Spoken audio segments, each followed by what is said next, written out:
Hello दोस्तों, आप सभी का स्वागत है the Exampedia a smarter way of learning में। दोस्तों, यह चैनल एक यूट्यूब पे सक्रिय एक नया चैनल है। यह सभी प्रकार के सरकारी नौकरी से रिलेटेड एग्ज़ाम जैसे कि UP triple SC, railway, SSC, TET इन सभी परीक्षाओं के लिए एक बेहतरीन स्टडी मटेरियल प्रोवाइड कराने की कोशिश करता है दोस्तों।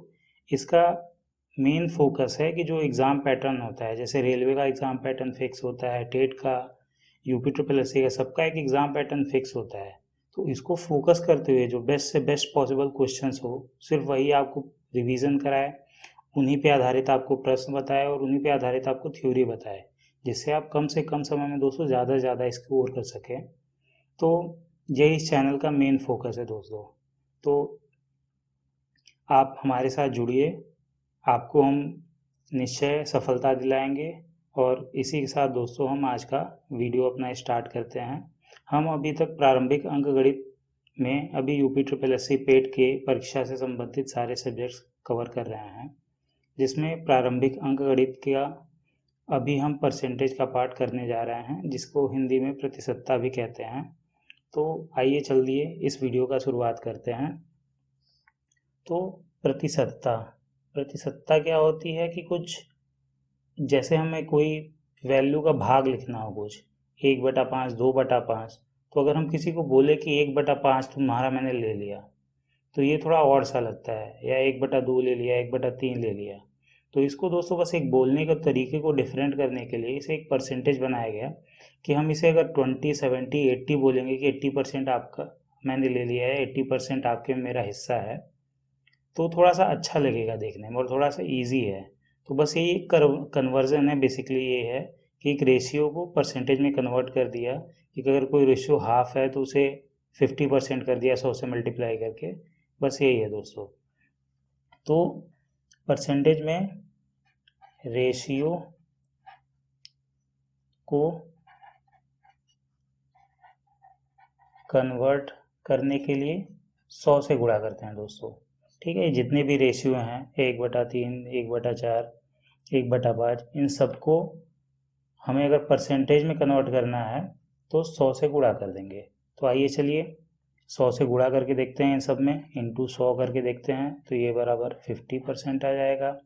ऐसे ही सेम में इंटू 100 करेंगे तो ये आ जाएगा दोस्तों 33 1/3%। ऐसे ही इसमें करेंगे तो आ जाएगा ये 25%। ये आ जाएगा आपका 20%। ये आ जाएगा आपका 16 2/3%। आप दोस्तों सॉल्व कर सकते हैं इसे। अब इसको हम गुणा करके भी देख सकते हैं। तो जैसे 1/6 को 100 से गुणा किया, तो आइए मैं यहाँ पे दिखा सकता हूँ। 1/6 इंटू 100 कैसे आ जाएगा, 100 से भाग देते हैं तो क्या आता है हमारा, सॉरी पहले एक बार 2 से काट लेते हैं, ठीक है, थोड़ा इजी हो जाएगा। 50/3। हमेशा ही आप ऐसे कर लीजिएगा कि नीचे एक आपका प्राइम नंबर आ जाए, जिसे कटना फर्दर ना हो पाए, ऊपर वाली संख्या जिससे ना कट पाए। तो ये 50/3 आ गया। आप 3 को इससे भाग दे दीजिए, 3 1 कम 3, और फिर बचा कितना 20, 3 छक 18, बचा 2। तो हम रेशियो को इस तरीके से लिख सकते हैं, जो शेषफल बचता है यहाँ पे लिखते हैं नीचे, जिसे हम भाग देते हैं, तो 16 2/3% आपका आ गया। तो इसे ऐसे ही हमने लिखा है। अब ऐसे ही 1/7 को हम लिख सकते हैं 14 2/7%। 1/8 को हम लिख सकते हैं 12 1/2%।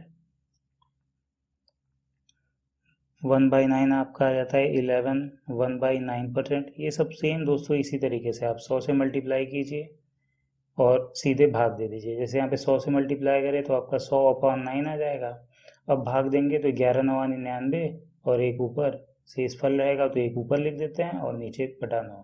तो ये तरीका होता है दोस्तों लिखने का, आपको पहले से ही आता है। 1/10 आपका 10%। अब 1/11 आपका हो जाता है 9 1/11%। 1/12 आपका हो जाएगा 8 1/3%। अब 1/12 को अगर आप कहेंगे कि दिखाना चाहें तो इंटू 100 कर दूं मैं। फिर क्या करूँगा, इसे 4 से काट दूंगा, ये 3, ये क्या है 25। अब भाग दे के देख लीजिए, 3 8 24, 8 आ गया, एक शेष बच रहा था तो एक ऊपर नीचे 3, तो ऐसे हो जाएगा। अब 1/15 6, 2/3%। अब 1/20 5%, 1/25 4%। ठीक है। अब 1/50 आपका 2%। अब कुछ दोस्तों ये स्पेशल टाइप के होते हैं, अक्सर कभी कभी क्वेश्चंस में आ जाते हैं आपके 3/8 है, 5/8 है, 4/7 है, तो इनके भी हम थोड़े देख लेंगे क्वेश्चंस। तो अगर हम 3/8 को कन्वर्ट करना चाहिए तो चलिए मैं 100 से मल्टीप्लाई करके दिखा देता हूँ आपको। अब 3/8 है तो 8 को हम पहले 4 से इसे भाग देते हैं, 2 आ गया, यहाँ पे 4 से भाग दिए, 4 से काट दिए दोनों, तो यहाँ 2 आ गया, यहाँ 25 आ गया। अब क्या है, 25 इंटू 3 75/2। ठीक है, तो 2 से भाग देते थे यहाँ, 2 तिहाई 6 बचा 15, 2 सत्ते 14 बचा 1, 37 1/2%। ठीक है दोस्तों, तो ऐसे आ गया। ऐसे ही 5/8 का भी आता है, सिंपली हम 100 से मल्टीप्लाई करके कर लेंगे जैसे पहले हमने किया था। ये 62 1/2%। ऐसे ही 4/7 को आप निकाल लेंगे तो ये आपका आ जाएगा 57 1/7%। ऐसे ही 5/7 आपका 71 3/7%। और 1 आपका 100% होता है, क्योंकि 100 से मल्टीप्लाई करेंगे 100% आ जाएगा। ठीक है दोस्तों, अब क्या होता है कि आप अगर फास्ट कैलकुलेट्स कर सके 100 मल्टीप्लाई करके कट करके, आप एक दो बार प्रैक्टिस कर लेंगे तो आपसे बहुत तेज हो जाएगा, जैसे मैं कर लेता हूँ। अब अगर आप फिर भी आप इतना तेज से नहीं कर सकते एग्जाम में, तो आप दोस्तों कुछ इंपॉर्टेंट याद भी रख सकते हैं, ये अक्सर रिपीट होते हैं इस टाइप के, तो आपको कुछ इंपॉर्टेंट याद भी रखना अच्छा रहेगा। पर मैं सजेस्ट करूंगा कि आप ऑन द स्पॉट निकालें तो बहुत ही अच्छा है। पर अगर फिर भी आपको लग रहा है कि नहीं, थोड़ा मुझे टाइम लग रहा है, तो आप इतने परसेंटेज आप फिलहाल के लिए याद कर लीजिए। जैसे एक ये है, 50% आपका आया 1/2, 1/3 का आपका ये आया है, 1/4 25%, 1/5 20%। ये 200 अक्सर रिपीट होते हैं। 1/6 16 2/3%। 1/7 भी आपका रिपीट हो जाता है, 1/8 भी हो जाता है, 1/9 आपके कम चांसेस है दोस्तों, पर हैं तो सारे याद करने लायक। 1/10 10%, ये अक्सर आपका आता है क्वेश्चंस में, ये आता है आपका, ये आता है, ये आता है। 1/11 ये भी याद कर सकते हैं, उतना इम्पोर्टेंट नहीं है हालांकि। 1/12 भी है, 1/15 6 2/3। 1/20 आपका बहुत ज़्यादा इंपॉर्टेंट है, ये अक्सर आता है, 5% आएगा। 1/25 भी अक्सर आता है, 4% आता है। 1/50 2%। अब ये दोस्तों स्पेशल कुछ अच्छे एग्जाम्स में आते हैं, तो मैं नहीं कहूँगा आप याद करिए, क्योंकि क्या दिक्कत होता है ना कि हम कितनी चीज़ें याद करेंगे, याद करने की भी एक लिमिट होती है। अगर ऑन द स्पॉट आप मान लीजिए कन्फ्यूज़न हो गया 4/7 5/7 में, आपको आपने 71 3/7% लगा दिया आपने 4/7 के लिए, तो आंसर तो गलत आ जाएगा। तो यही इशू रहता है कि हर चीज़ याद करनी ज़रूरी नहीं होती। तो मैं तो सजेस्ट करता हूँ कि आप जितना कम से कम याद करें और जितना जल्दी से जल्दी आप प्रैक्टिस करके आप निकाल सके। अगर आपका ये प्रोसेस करने में अगर 3 से 4 सेकंड या 5 सेकंड भी जाता है तो कोई दिक्कत नहीं है दोस्तों, ये वर्थ है इतना। तो आप इसकी टेंशन मत लीजिएगा, आप निकाल सकते हैं तो वेल एंड गुड, वरना आप याद करने वाली तो बात ही है, याद कर लीजिएगा फिर, वरना 4/7 51 7 1/7%, ऐसे ही 1 का 100%, इतना दोस्तों आप परसेंटेज ज़रूर याद रखिए। ठीक है, फिर चलिए आगे थोड़ा आप बात कर लेते हैं। अब दोस्तों हम इन रेशियो का परसेंटेज निकालते हैं। ठीक है, तो इनमें क्या है, एक तो मैं आपको नॉर्मल मेथड बताऊं जो मैं मल्टीप्लाई करके, मुझे तो वही पसंद आता है, पर आपकी मर्जी है, मैं सेकंड भी आपको बताऊंगा। जैसे 3/4 है, तो इसका परसेंट निकालने के लिए क्या करेंगे, 3/4 इंटू 100। अब नीचे 4 है तो ये 25 डायरेक्ट आ गया, और 25 इंटू 3 75%। ये आपका दोस्तों आंसर आ गया। अब 7/9 को क्या करेंगे, 7/9 इंटू 100। अब यहाँ से इक्वल टू क्या आ गया, 700/9। अब इसे भाग दे दीजिए। अब 9×7 = 7, फिर 9×7 = फिर शेषफल बचा आपका 7/9%। ठीक है, आप इसे ऐसे कर लीजिए अगर आपको डाउट हो रहा है, जो बेसिक भाग का तरीका हम करते थे। 700 यहाँ पे 9, 9×7 = 63, बचा कितना 7, ये 0 नीचे आ जाएगा। अब 9 7 63, 63, अब बचा 7। तो शेषफल हम यहाँ पे लिख देते हैं और भागफल जो आता है यहाँ पे रहता है और जिसे भाग दिया गया आता है यहाँ पे लिख देते हैं। तो ये आपकी वैल्यू आ गई। ऐसे 5/6 का मैं डायरेक्ट बता देता हूँ। ये आपका 83 1/3% आ जाएगा। अब 7/12 का आपको बता देता हूँ, 58 1/3%। अब 5/7 का 71 3/7%। अब दोस्तों इन सब में आप एक चीज़ कॉमन देख रहे होंगे कि जैसे 3/4 है तो हमें 1/4 ऑलरेडी पता होता है। ठीक है, मैंने बताया था आपको कि 1/4 का 25% होता है। वो मैंने आपको याद भी करने को एक टाइम बोला था कि अगर आप फास्ट नहीं कर पाते हैं, अगर आप याद कर रहे हैं तो अगर आपने याद किया है वहाँ पे तो मैं आपको एक ट्रिक बता दूंगा यहाँ पे कि जैसे 3/4 था, ठीक है, तो आपने वहाँ पे याद किया होगा 1/4 का 24%। तो इसे 3 × 1/4 कर दीजिए।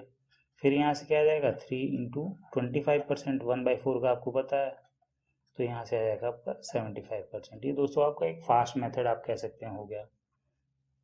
ऐसे ही 7/9 का, ठीक है, अब आपको 1/9 का पता है दोस्तों। वहाँ पे मैंने, अगर आपने याद किया है तब ये फॉलो करिएगा, अगर आपने याद नहीं किया है पीछे डाटाज तो आप यही वाला मेथड फॉलो करिएगा, सॉल्व करके आपका आ जाएगा। अगर आपने प्रैक्टिस की है तो आपका आ जाएगा, आप उसका चिंता मत कीजिएगा।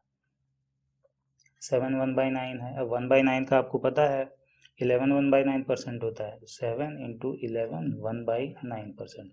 अब दोस्तों गुणा में एक ट्रिक होता है, ये जो 7 आपका मल्टीप्लाई होगा ये 11 से भी होगा और इससे भी होगा, ठीक है। ऐसा मत कर दीजिएगा सिर्फ 7 × 11 कर दिया, ये भूल गए, आपका इससे भी गुणा होगा। तो बस यहाँ से आपका आ जाएगा 11 7 77, ऊपर 7/9%, यही आपका आया था, ठीक है।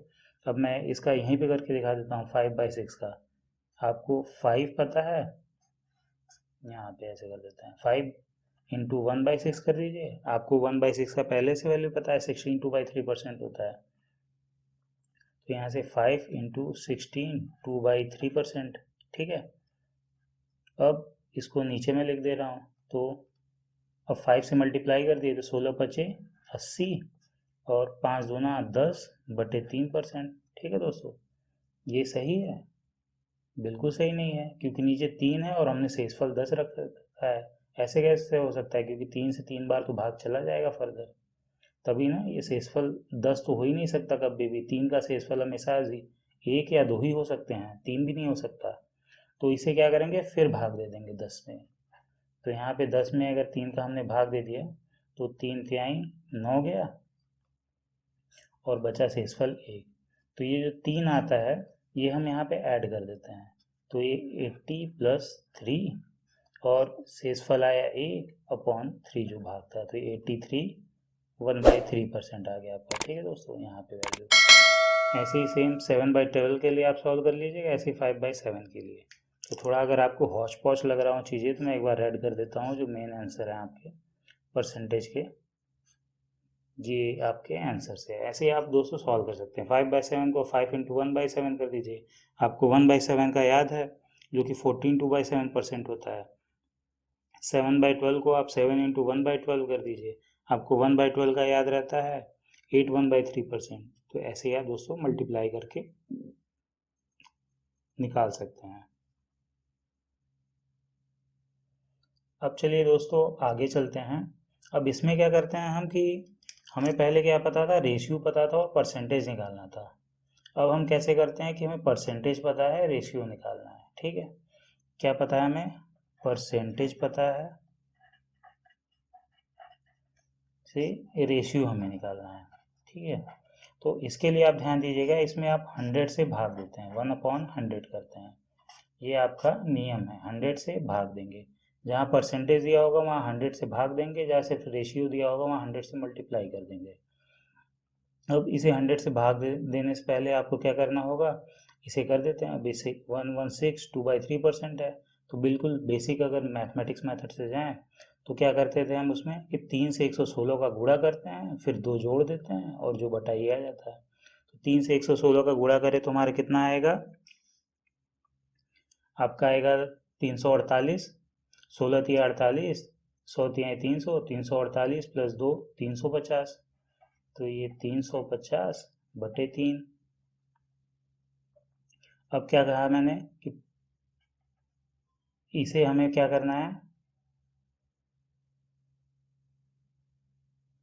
100 से भाग दे देना है परसेंटेज को हटाने के लिए, तो 350 बटे 300 हो जाएगा, जब हम यहाँ पे 100 से भाग दे देंगे। ठीक है दोस्तों, तो ये आ गया 350 बटे 300। अब इसे हम सॉल्व कर लेते हैं, एक जीरो से एक जीरो काट दिया। अब इसे हम क्या कर सकते हैं, 5 से भाग दे सकते हैं, तो 5 सते 35, 5 छका 30, ऊपर नीचे 5 से भाग दे दिया, 5 सते 35, 5 छका 30, तो ये 7/6 आ गया। अब इसका दोस्तों एक स्मार्ट मेथड भी है, वो मैं आपको बता देता हूँ, यहाँ कंप्लीट हो जाएगा। अब 116 2/3% है, यानी इसे हम क्या भी लिख सकते हैं, इसे 100 प्लस 16 2/3% लिख सकते हैं। ठीक है, अब आपने अगर पीछे वहाँ पे डाटा याद किया होगा तो आपको पता है 100% की वैल्यू 1 होती है और 16 2/3% की वैल्यू होती है 1/6, तो डायरेक्ट आप लिख दीजिएगा, यहाँ से आपका दोस्तों 7/6 आ गया। ठीक है, अगर आपको यहाँ पे भी डाटा नहीं पता है तो आप यहाँ पे 100 से भाग दे दीजिएगा दोनों पार्ट में, आपको थोड़ी सी कैलकुलेशन ईजी हो जाएगी, क्योंकि जैसे यहाँ पे 348 प्लस 2 करना था, उसमें अगर मान लो आपको कन्फ्यूजन टाइम लगा तो आप ये मेथड फॉलो कर सकते हैं कि आप बाइफरकेट कर दिए, यहाँ पे आप 100 से भाग देंगे तो ये इजली बन आ जाएगा, फिर यहाँ से 100 से भाग दे दीजिएगा, इजली 1/6 आ जाएगा, आपका आंसर आ जाएगा दोस्तों। अब अगला ट्राई करते हैं, अब इस स्मार्ट मेथड से ही ट्राई करते हैं, ये थोड़ा बहुत लंबा और मल्टीप्लिकेशन बहुत लंबा जाएगा, तो ऐसे ही कर लेते हैं। 412 1/2% है, तो इसे हम 400 कर देते हैं, प्लस 12 1/2%। अब हमें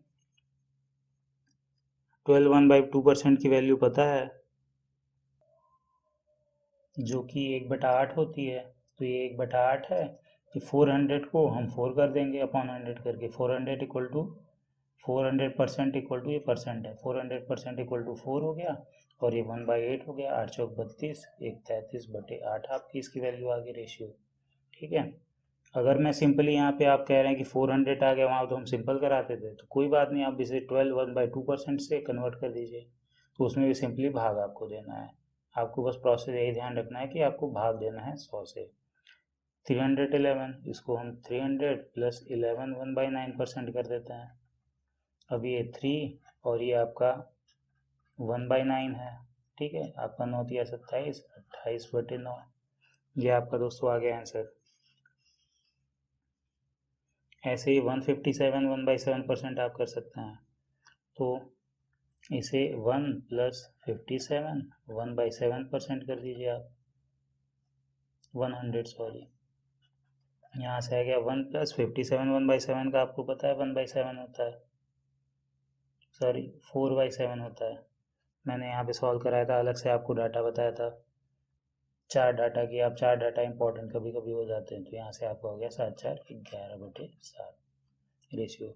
ऐसे 137 1/2, आपको 100 प्लस 37 1/2 कर दीजिए परसेंट,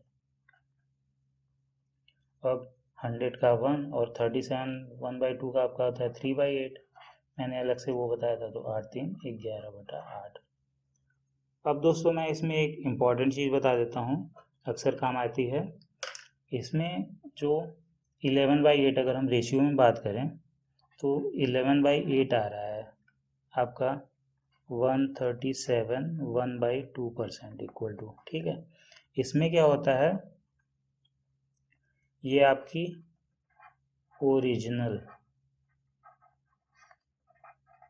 वैल्यू होती है, ओरिजिनल वैल्यू यानी मूल मान आप कह दीजिए हिंदी में, और ये 11 आपका आता है परसेंटेज रिजल्ट, यानी प्रतिशत मान, जो कि आखिरी मान है, मतलब कितना बढ़ा ये नहीं है, ये आपका बढ़ के कितना हो गया ये है। जैसे पूछा कि यहाँ पे कितना बढ़ा, तो यहाँ पे आप बोलेंगे 11 माइनस 8 इक्वल टू 3। ये आपका परसेंटेज रिजल्ट नहीं है, ये आपका प्रतिशतता मान नहीं है, आपका बढ़ के कितना हो गया, ये आपका 11, ये आपका परसेंटेज रिजल्ट होगा। इसका मतलब दोस्तों मैं ऐसे ही बोल दूँ कि अगर 8 का 137 1/2% कितना होगा, तो वो आपका 11 हो जाएगा। आप ऐसे बोल सकते हैं इसे नॉर्मल लैंग्वेज में, ठीक है। अब आगे चलते हैं दोस्तों। अब क्रय मूल्य, विक्रय मूल्य।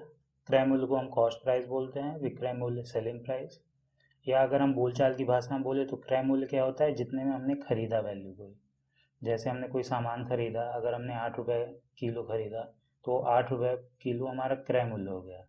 और विक्रय मूल्य क्या होता है, हम उसे आगे फर्दर कितने में बेच रहे हैं। जैसे अगर हमने उसे 11 रुपये में बेचा, तो वो हमारा विक्रय मूल्य हो जाएगा, जिसे इंग्लिश में हम सेलिंग प्राइस बोलते हैं, ठीक है। तो अब प्रॉफिट क्या होता है हमारा, प्रॉफिट जिसे लाभ भी बोलते हैं हिंदी में, ये होता है आपका, इंग्लिश में मैं लिख देता हूँ, विक्रय मूल्य सेलिंग प्राइस माइनस क्रय मूल्य cost price upon cost price into 100। ये आपका दोस्तों लाभ होता है। अब आपका क्या है, इसे हम लाभ या हानि भी कह सकते हैं। अगर सिंपल में हम बोलें लॉस, हानि, उसमें क्या होता है, उसमें दोस्तों कॉस्ट प्राइस आपकी सीधी सी बात है ज़्यादा हो गई। आपने 8 रुपये की चीज़ खरीदी और आपने 6 रुपये की बेच दी, तभी आपको हानि होगा 2 रुपये का पर केजी।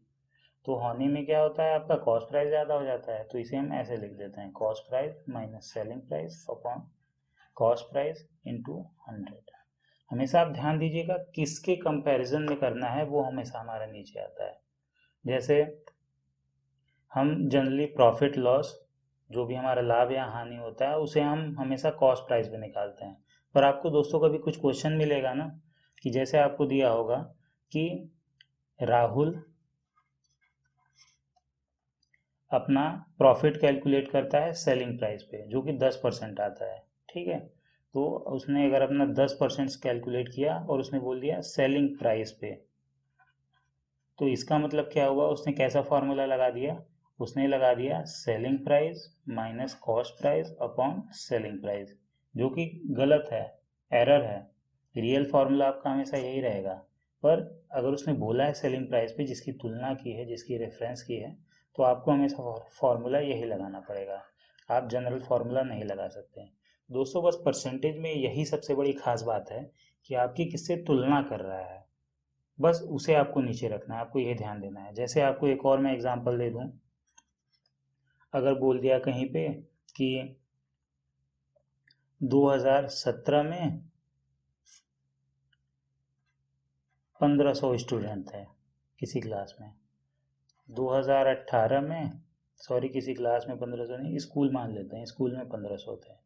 2018 में कुछ बढ़ गए छात्र, 2018 में वो 1600 हो गए। तो अब क्वेश्चन पूछ लिया कि 2017 की तुलना में 2018 में कितने प्रतिशत छात्र बढ़े, तो 2017 की तुलना में बोला है, तो यानी आपका 2017 आपका बेस हो गया, ये बेस हो गया। अगर ये क्वेश्चन पूछा होता कि नहीं आप बताइए कि 2018 की तुलना में 2017 में कितने छात्र थे, कितने प्रतिशत छात्र कम थे, या कितने प्रतिशत थे, वो बोला कम बेसी तो आपको बाद में पता चल जाएगा कैलकुलेट करके। पर अगर उसने पूछ लिया कि 2018 की तुलना में, तो आपको ऐसे करना पड़ेगा। यहाँ पे मैं एक बार लिख देता हूँ, 2018 की तुलना यहाँ पे कर देते हैं, 2017 की हम यहाँ कर देते हैं। क्या क्या आंसर आता है एक बार चेक कर लेते हैं हम। 2017 की तुलना में 2018 में कितने प्रतिशत छात्र अधिक हैं, तो 1600 माइनस 1500 आपका आ जाएगा 100 अपॉन, डायरेक्ट मैं कैलकुलेट कर दे रहा हूँ, ये घटाना मैं दिखा नहीं रहा, अपॉन यहाँ पे 1500, और परसेंटेज में कैलकुलेट करने के लिए रेशियो है हमारा इंटू 100, यहाँ पे 100 हमने किया है, प्लस 2 0 कट गया, अब 15 से भाग दीजिए, 15 छः का 90, 10 बचा, अब दशमलव लग गया आपका। अब फिर आगे कितना आया, 100 बन जाएगा। फिर 15 छक्का 90, फिर ऐसे ही 6 ले लिया, 15 छक्का 90, फिर 10 बचा, फिर 0.0 से 0 बढ़ा देंगे 100, तो ये आपका चलता चला जाएगा आगे तक। या इसे हम रेशियो के फॉर्म में लिख देते हैं, आंसर कभी कभी हमारा रेशियो में आता है। तो ये क्या है हमारा 100/15 है। तो अब इसे भाग दे दीजिए, 5 से भाग दे दीजिए, ये 5 से भाग दे के जाएगा, 5 दूना 10 20, और ये 5 से भाग दे देंगे, 5 तेई 15। ठीक है, तो ये आपका 20/3 वैल्यू आ जाएगी अगर रेशियो में पूछा तो। 20/3% आपका बढ़ा। ठीक है, अब 2018 में क्या करेंगे, अगर 2018 से तुलना कर रहे हैं तो चेंज कितने का है, डिफरेंस कितने का है, 100 का भी है यहाँ पे। बस यहाँ पे दोस्तों चलिए आगे बोल देता हूँ, 100/1600। अब इंटू 100 कर देंगे परसेंट निकालने के लिए, यहाँ से ये कट गया, अब 100/1600 है। ठीक है, अब इसे अगर हम भाग देना चाहें तो पहले तो हम ऐसे कर देते हैं रेशियो में कन्वर्ट, और फर्दर इसे 4 से काट देते हैं, 4 चौके 16, 25 चौका 100। अभी आपका 25/4 आ गया। इसे परसेंटेज में आप कन्वर्ट करना चाहते हैं तो ये परसेंटेज है ही, अगर आपको दशमलव में लिखना है तो इसे और भाग दीजिए, इसे भाग देंगे तो 4 छक्का 24, बचा कितना आपका 1, दशमलव लगा देंगे तो 10 हो जाएगा, 4 दूनी 8, फिर बचा 2, 0 आ जाएगा, 20, 4 पंजे 20, 6.25%। ठीक है दोस्तों, तो अब क्या है कि 2018 की तुलना में 2017 में ऐसे हम बोलेंगे कि 6.25 की कमी है, ये कमी है, 6.25% कम है दोस्तों। और अगर हम बोले कि 2015 की तुलना में 2018 में कितने अधिक हैं, तो आपके 6.667 आगे कर दें, 6.667% अधिक हैं, ये अधिक हम बोलेंगे, या 20/3% अधिक है। बस यही कंपैरिजन होता है और यही हमारा बेसिक परसेंटेज का तरीका होता है। और बाकी हम दोस्तों परसेंटेज हम क्वेश्चन से फर्दर समझेंगे, क्वेश्चन को सॉल्व करते करते हुए समझते हैं। इंपॉर्टेंट क्वेश्चन जो कि यूपी ट्रिपल पेट ने पहले परीक्षाओं में पूछा हुआ है, चाहे वो राजस्व लेखपाल हो, नलकूप चालक हो, तो उन क्वेश्चनों को चलिए हम सॉल्व कर लेते हैं।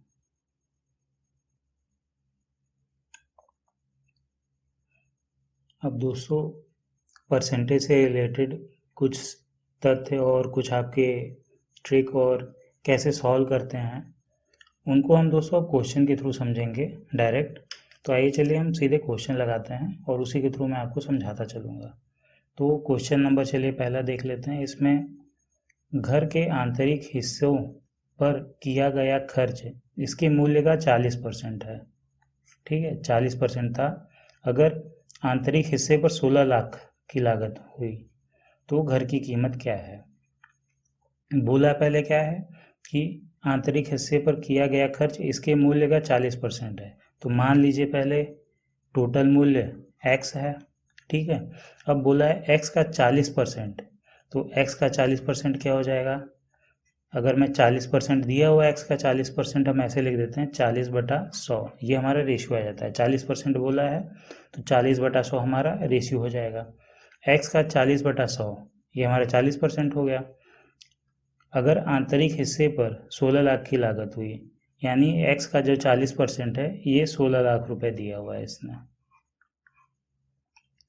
16,000 हुआ, 1 लाख, ये 16 लाख। ठीक है दोस्तों, अब इतना हो गया। अब बोला है कि घर की लागत क्या होगी, तो अब बस इसे गुणा भाग करना है, 4 चौके 16, अब 10 से मल्टीप्लाई कर दीजिए, तो ये आपका 4 लाख है, तो 10 से मल्टीप्लाई होके x बराबर 40 लाख आ जाएगा आपका। ठीक है, ये आपका आंसर हो गया। अब थोड़ा इसका दोस्तों एक स्मार्ट मेथड होता है कि अगर 40% दिया हुआ है, ठीक है, तो आपको 40% को आप रेशियो में कन्वर्ट कर लीजिए। 40% पुट यहीं पे रेशियो में कन्वर्ट करने के लिए आप 100 से भाग दे दीजिए, तो आपको 4/10 आ जाएगा, जिसको हम आगे भी काट के 4/10, जिसे हम आगे करके 2/5। अब मैंने आपको बोला था ये क्या है, परसेंटेज रिजल्ट है। ठीक है, थोड़ा यहाँ पे जगह कम बच रहा है। परसेंटेज रिजल्ट एक पेज ले लेते हैं आपको अच्छे समझाने के लिए। तो मैंने क्या बोला, ये 2/5 जो है इसमें ये क्या है, परसेंटेज रिजल्ट है, और ये बोला ओरिजिनल वैल्यू। जिसे आपका नियत मान जो पहले मान था, और ये आपका परसेंटेज रिजल्ट। तो 5 का जो 2 है ये आपका 40% है। यही इसने बोला है कि अगर 40% आपका आंतरिक खर्चा हुआ तो ये 40% 16 लाख रुपए दिया हुआ है। तो हमारे रेशियो में 2 आपका 40% के बराबर आ रहा है। तो यही 2 की वैल्यू इसने दी हुई है 16 लाख।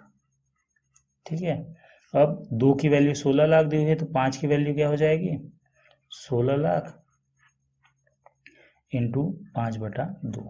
आप इसी से दोस्तों काट के आंसर आ जाएगा आपका 2 अट्ठे 16, 5 40, तो 40 लाख आ जाएगा आपका आंसर दोस्तों। तो यही आपका एक स्पेशल कॉन्सेप्ट हुआ कि आपको जितनी परसेंटेज दी हुई है उसे आप रेशियो में कन्वर्ट कर लीजिए। अब मैं आपको इसको बता दूं कि एक्चुअली में क्यों होता है ऐसा। हम क्या करते हैं, आपको अब एक बेसिक बात आपको मैंने जो पहले बताई लाभ हानि में कैसे निकालते हैं। तो परसेंटेज निकालने के लिए क्या करते हैं, हम रेशियो बनाते हैं। जैसे यहाँ पे 2/5 आया। अब रेशियो की क्या खासियत होती है कि ये हमेशा बराबर, जैसे 2 अब इससे ऊपर नीचे 2 से मल्टीप्लाई कर दी तो 4/10, या ऊपर नीचे हम यहाँ 8 से मल्टीप्लाई कर दे तो 8 चौक 32, नीचे 8 दहा में 80। ये दोस्तों सारी वैल्यूज़ बराबर हैं। तो सिमिलरली अगर जो हमने निकाला 16 लाख नीचे 40 लाख, ये दोनों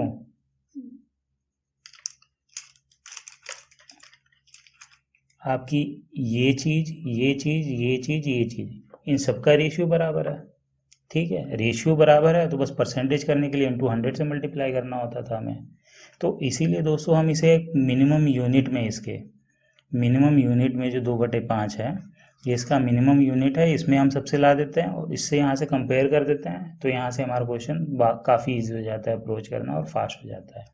तो बस ये एक मेथड है करने का, आपकी मर्जी। छोटे क्वेश्चंस में आप ये भी लगा दीजिए, आपका समय कम बचेगा, और बेसिक अप्रोच है आप कभी भी लगा सकते हैं, नहीं तो आपका ये स्मार्ट मेथड है ही। तो आइए चलिए अब हम अगला क्वेश्चन देखते हैं।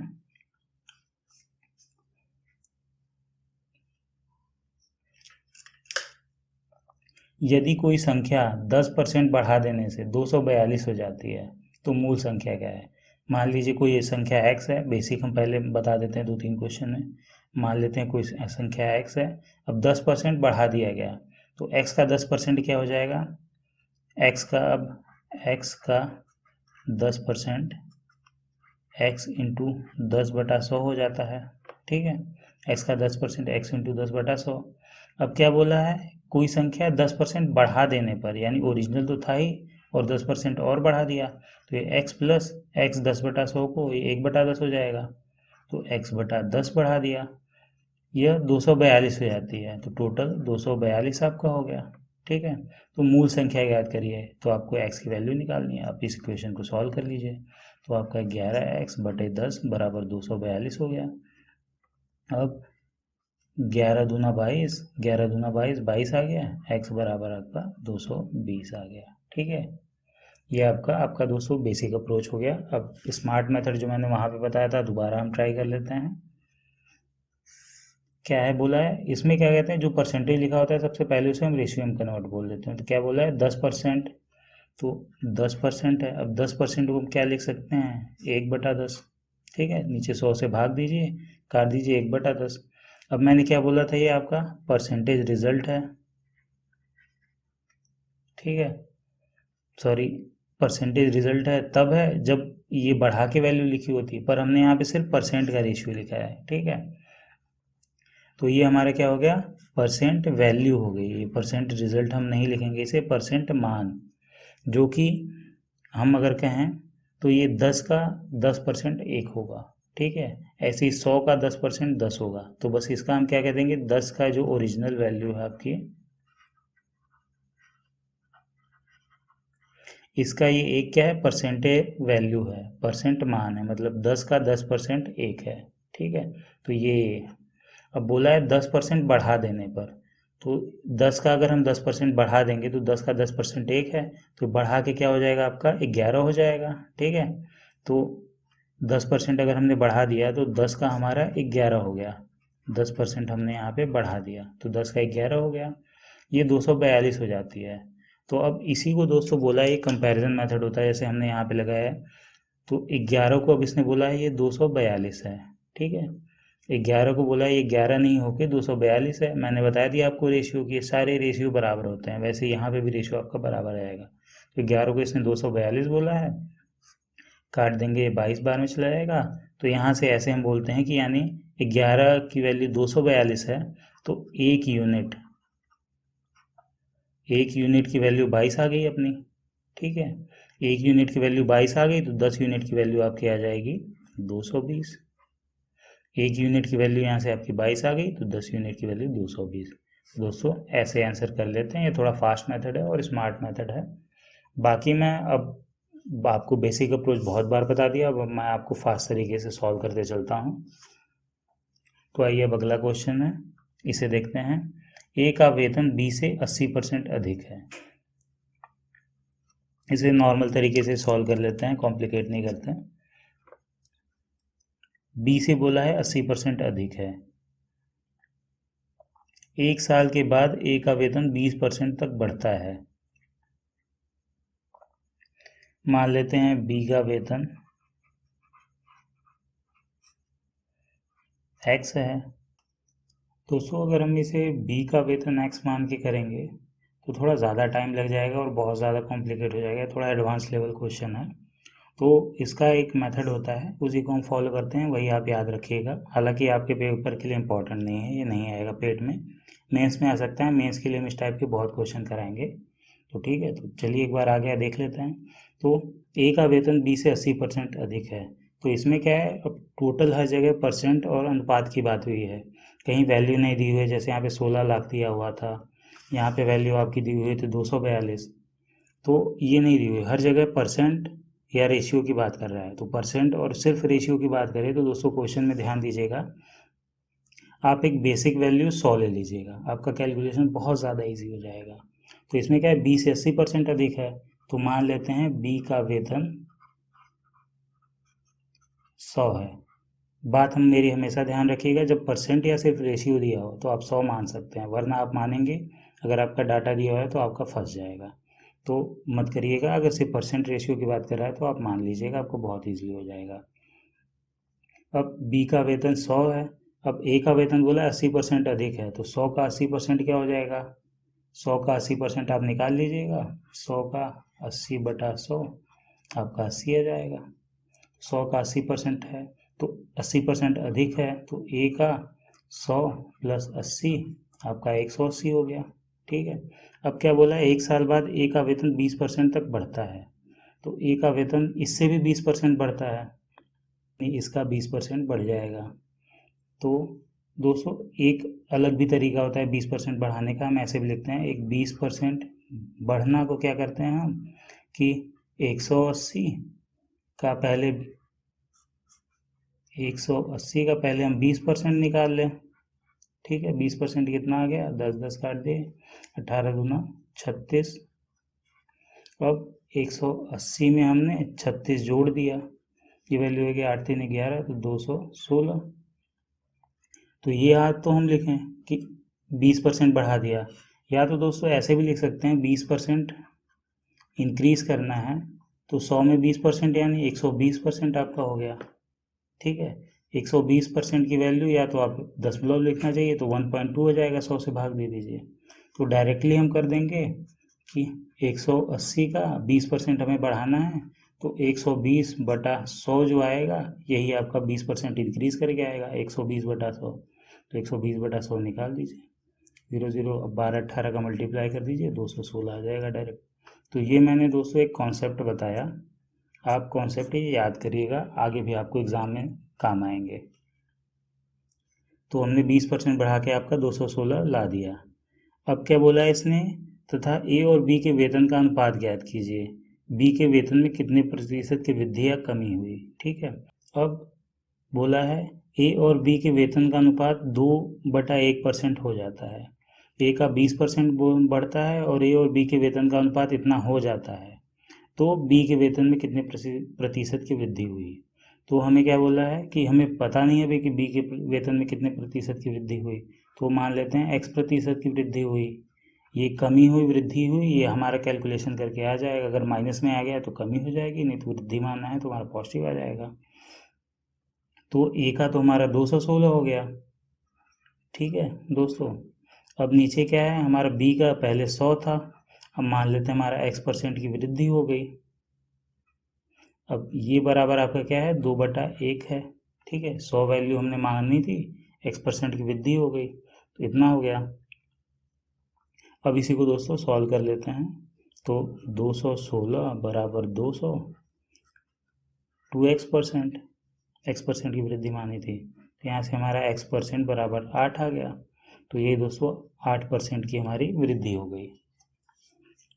अब आप कहेंगे कि सर यहाँ पे 100 माना है और यहाँ पे x को परसेंट में मान लिया है। अब मैंने आपको बताया था ना कि 100 वैल्यू की खासियत ही यही है, 100 का 8% 8 होता है। तो यहाँ पे जो x की वैल्यू आ रही है वही इसका परसेंट कन्वर्ट हो जाएगा, उतनी की वृद्धि हुई। 100 का 25% 25 होता है। तो यहाँ पे जो हमने परसेंटेज लिया है, तो आप ऐसा नहीं कह सकते कि सर यहाँ पे आप आंकिक मान और नीचे परसेंटेज मान जोड़ रहे हैं। यहाँ पे आप परसेंटेज मान आंकिक मान सब बराबर है, तो इसीलिए 100 हमने लिया है, तो 100 का x% या 100 का x की वृद्धि, यहीं से हमारी जो x की वैल्यू आएगी वही हमारी परसेंटेज आ जाएगी। तो यहीं से आपका आंसर आ गया। तो हालांकि ये पॉजिटिव आ गया, तो आपका यह मतलब सही है कि 8% की वृद्धि हुई। ठीक है, अब अगला क्वेश्चन हम देख लेते हैं। किसी संख्या में 8% जोड़ने और 3% घटाने से प्राप्त संख्याओं के बीच का अंतर। अब सिंपली क्या है, 8% जोड़ना है, तो हम कह देते हैं कोई संख्या है x मान लेते हैं हम। अब 8% जोड़ दिया है यानी ये 108 हो गया, 8% बढ़ा के 108 हो गया, 108% हो गया आपका। ठीक है, और बोला है कि 3% घटाने से प्राप्त, और 3% घटा देंगे तो 100 का 3% 100 में से घटा देंगे तो ये 97/100 हो जाएगा। ठीक है, मैं रेशियो में करता चला हूँ परसेंटेज छोड़ के। इतना इन दोनों का अंतर बोला है, इन दोनों का अंतर आपका 407 है दोस्तों। तो अब इसी इक्वेशन को बेसिकली सॉल्व करना है और कुछ नहीं है, तो सॉल्व कर लेते हैं। यहाँ पे नहीं हो पाएगा, चलिए इसी पेज में हो जाएगा, पेज बचाते हैं थोड़ा और सॉल्व करते हैं। अब ये x का 108, नीचे 100 कॉमन है तो 100 ही रह जाएगा, और माइनस x 97 या 97x मैंने उल्टा लिख दिया आपको, तो चलिए कोई बात नहीं। अब इन दोनों को घटा लेते हैं, तो 97 और 108 का 11 आ जाएगा आपको, तो ऊपर 11x/100 आ जाएगा बराबर 407। अब देखते हैं 11 से कट रहा है, 11 तिया 33, 11 सते 77, 37। तो x बराबर आपका दोस्तों आ गया 3700। ये आपकी वैल्यू होगी संख्या। ठीक है, अब अगले पेज पे हम चलते हैं। दोस्तों क्वेश्चन में लिखा हुआ है, जब एक संख्या से 60% से 60 घटाया जाता है तो परिणाम 60 होता है, तो वह संख्या कौन सी है। तो पहले हम मान लेते हैं, इसको कैसे करते हैं, मान लेते हैं संख्या x है। अब x के 60%, तो x का 60% मैंने क्या बताया, 60/100। ठीक है, x का 60% से 60 घटाया गया तो परिणाम 60 होता है। ठीक है, बस ये इक्वेशन है, आप इसे सॉल्व कर दीजिए, कुछ बचा नहीं। तो x का 60/100 इक्वल टू इधर ले जाएंगे तो ये 120 हो गया, 60 दूना हो गया, यहाँ से x बराबर आपकी 200 वैल्यू आ गई। ये आपका डी आंसर हो गया। ठीक है,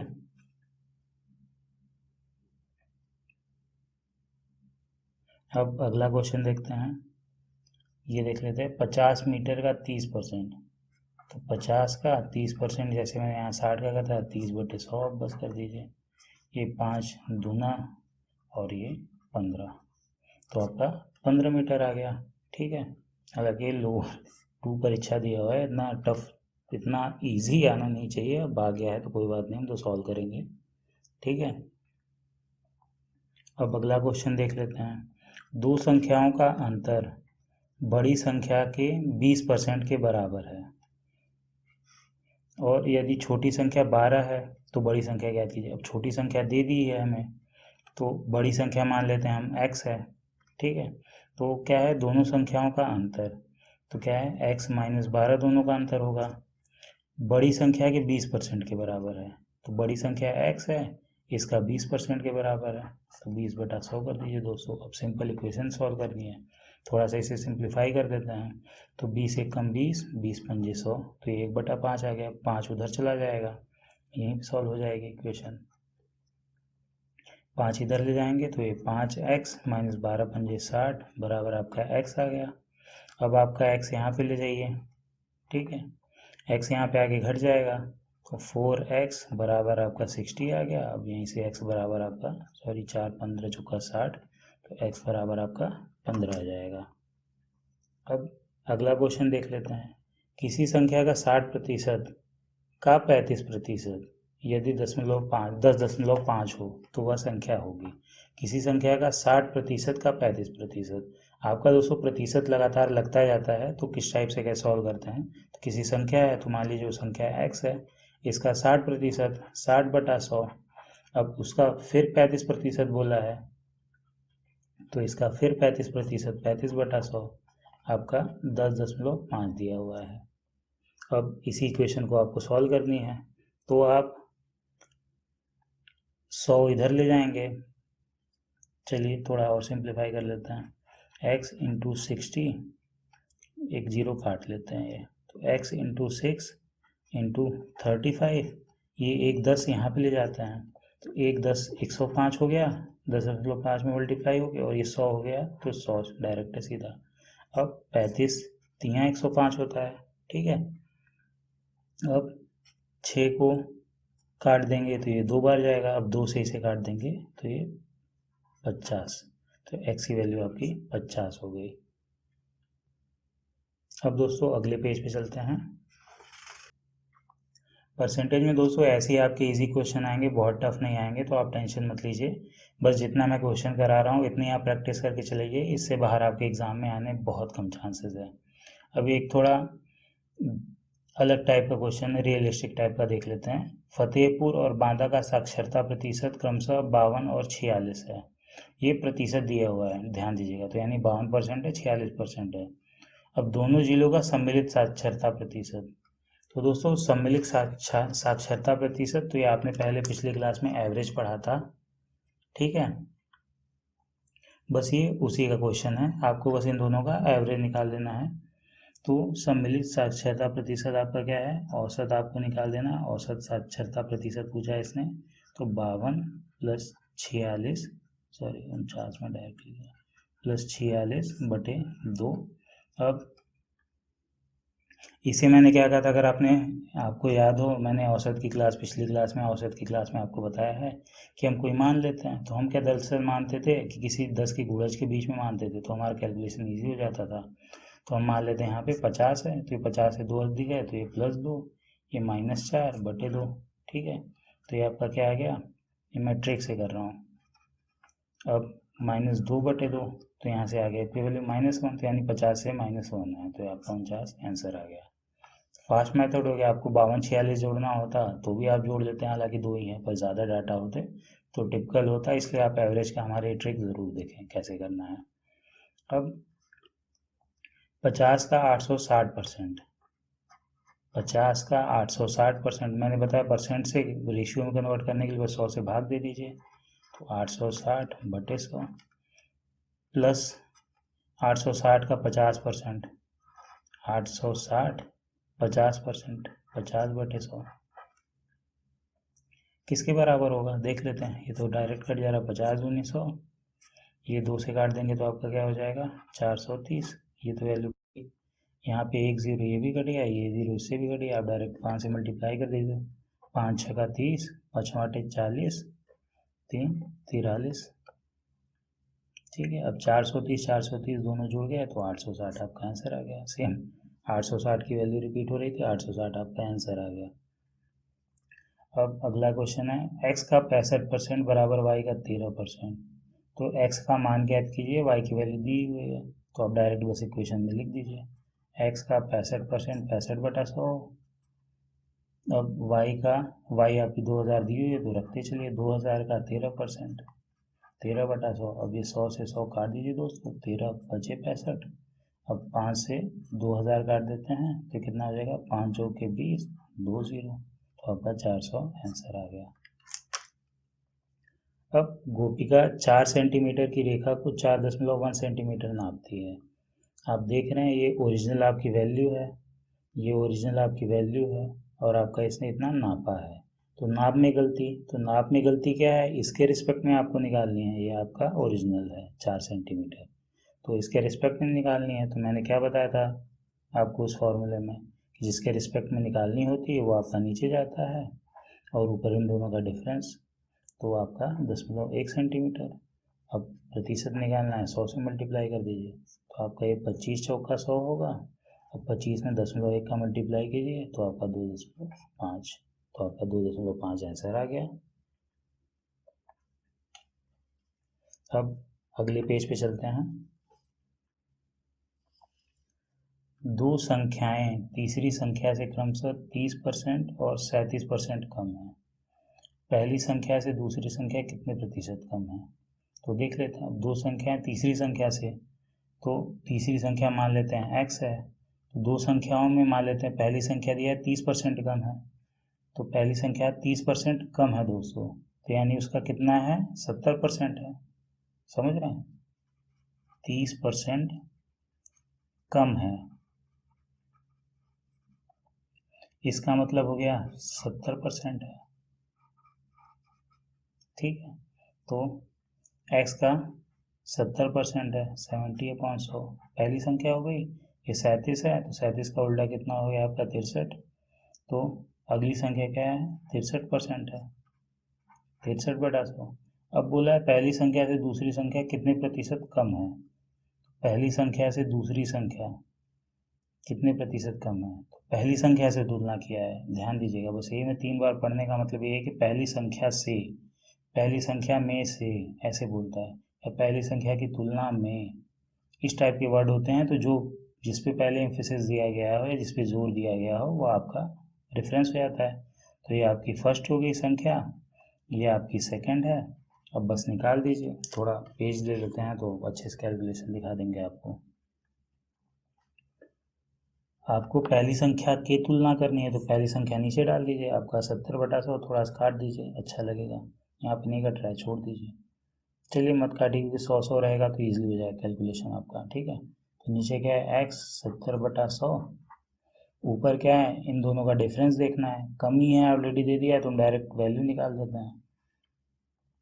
तो ऊपर चलिए बेसिक तरीका फॉलो करते हैं, 63/100 x माइनस x 70/100। अब परसेंटेज के लिए 100 कर देते हैं। ठीक है, यहाँ से वैल्यू क्या आ गई, घटा देंगे 7 आ जाएगा, 70 में से 63, नीचे 100 है तो 100 ऐसे 100 आ गया, ऊपर 63x माइनस 70x आपका आ गया 7x। ये माइनस में आएगा तो ये आपका घटाना दिखाएगा, कितनी कमी हुई, कितना घटा, तो माइनस साइन से मतलब नहीं रह गया। नीचे 70x/100 है, 100 से 100 कट गया, x से x कट गया, 7 दहा में 70, यानी 1/10 आ गया। अब परसेंट के लिए यहाँ पे मैंने 100 अलग किया था मल्टीप्लाई, 100 कर दीजिए तो आपका 10% कम आ गया दोस्तों आंसर। ठीक है, 10% कम आ गया। अब चलिए अगला क्वेश्चन देख लेते हैं। अब दोस्तों अगला क्वेश्चन है, ऑडिटोरियम ए के बैठने की क्षमता ऑडिटोरियम बी की तुलना में 150% ज़्यादा है। ये 150% ज़्यादा है, आप ये ध्यान दीजिएगा, 50% नहीं है। ठीक है, ऑडिटोरियम ए की तुलना में ऑडिटोरियम बी के बैठने की क्षमता, बस ये रिवर्स ऑर्डर पूछ लिया है। तो इसमें क्या बोला है, 150%। अब मैंने सब बोला था, जब सब परसेंटेज में तो आप 100 मान के चलिए। तो ऑडिटोरियम बी की तुलना में, तो बी को आप मान लीजिए 100 है। ठीक है, बी को 100 है और बोला 150% ज़्यादा है, तो 150% की वैल्यू कितनी होती है, बी का 150% ज़्यादा है, तो बी का ऑलरेडी 100 है, प्लस 150% ज़्यादा है, 100 का है 150%, तो आपका 250 हो गया। ठीक है, ये 250 ए की वैल्यू आ गई, ये बोला है ज़्यादा है, ए का है। ठीक है, ध्यान दीजिएगा। आप डायरेक्ट भी इसे कर सकते हैं कि 150% ज़्यादा है, तो मतलब ओरिजिनल तो 100 था ही, उससे 150% ज़्यादा है, तो टोटल 250%। अब पूछा है ए की तुलना में, तो अब ए की वैल्यू हमारे पास 250 हो गई, बी की 100 हो गई, तो ए की तुलना किया है, तो ए की तुलना यानी हमारा ए नीचे जाएगा 250, बी के बैठने की क्षमता कितने प्रतिशत कम है, तो बी की 100 है, ये 250 है, दोनों का डिफरेंस आपका 150 इंटू 100 कर दीजिए, 0 0 काट दीजिए, 25 चौका 100 और 15 चौका 60, तो आपकी दोस्तों 60% कम आ गई, यही आपका उत्तर है। ठीक है, अब अगला प्रश्न देख लेते हैं।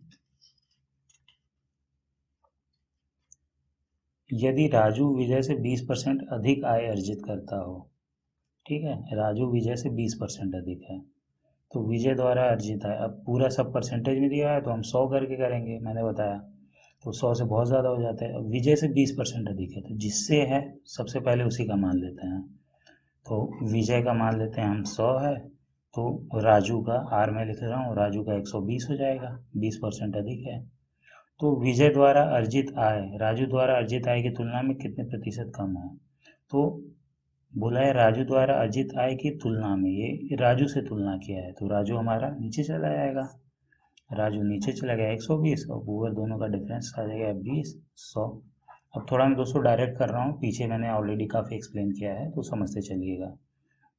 अब इसे सॉल्व कर दीजिए, 1 0 0 काट दिए, इससे काट दीजिए, 100 का रहने दीजिए, अब 12 बचा, अब 4 से काट देते हैं, 4 तें 12, 25 चौका 100, अब 25 दूना 50, 50/3, ठीक है, अब 50/3 ऑप्शन दिया है तो डायरेक्ट लगा दीजिए, आपका आंसर आ गया। अब आइए चलिए दोस्तों अगला क्वेश्चन देख लेते हैं। इसमें एक आयत की लंबाई और चौड़ाई में क्रमशः 12 और 10% बढ़ाई जाती है, तो इसके क्षेत्रफल में प्रतिशत वृद्धि की गणना कीजिए। तो चलिए यहाँ पे देख लेते हैं। पहले क्या है, लंबाई लेंथ और चौड़ाई विड्थ, इसमें पहले क्या थी और बाद में, ठीक है। अब क्या बोला है, सारा परसेंटेज में बात किया है, तो मैंने कहा 100 100 लेके कर लेते हैं, तो पहले मान लेते हैं हम लंबाई 100 थी, चौड़ाई 100 थी, अब क्या है बाद में एक का 12% बढ़ा दिया तो ये 112 हो गई, और इसे 10% बढ़ा दिया तो 110 हो गई। अब इसकी वैल्यू क्या है, क्षेत्रफल, एरिया इसका, ठीक है, इसका एरिया क्या हो जाएगा, लंबाई गुणे चौड़ाई, 100 100 10,000, इसका क्षेत्रफल आ जाएगा 112 गुणे 110, ठीक है।